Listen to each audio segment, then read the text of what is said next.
coming from. Roderick, everybody. Big hand. Thank you. There you go. There's these two. This is a way, way more pessimistic outlook than than we just had. It's called The Cliff.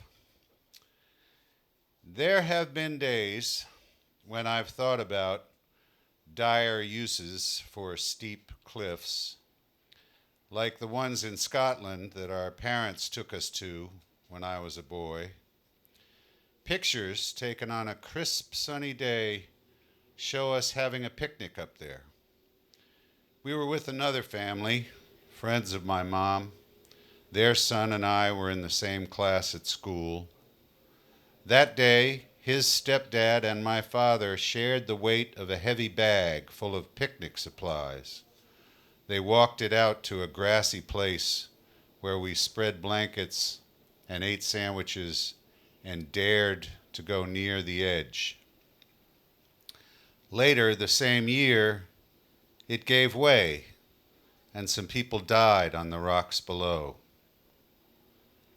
I'm too busy making words fit together to get up from the couch and go about the business of ending my life. I mean, it's going to end at some point. Meanwhile, there are songs and heartaches and near misses and places we've never been in this startling, voracious, hopeless, and grand, quote, little blue speck of dust away out in left field, as my father used to call the earth. I didn't get to witness him at his best.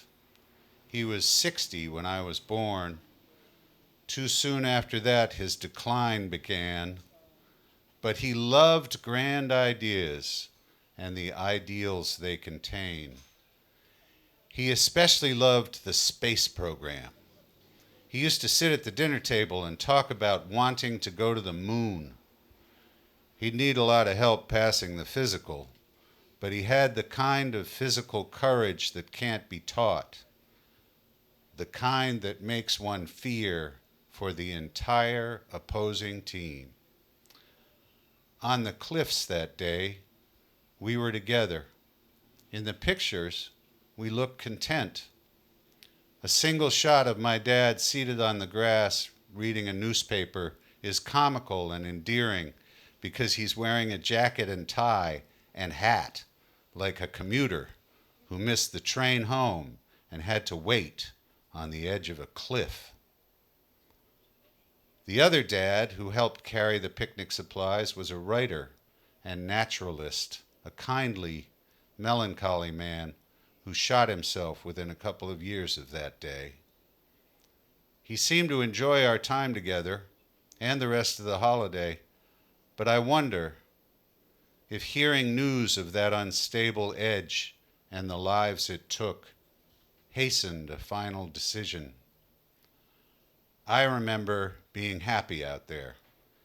It was for us a warm part of the breathing earth. Yet later that same year, one of those breaths crumbled our picnic ground into the sea. I miss my parents. They took us places more perilous than we knew.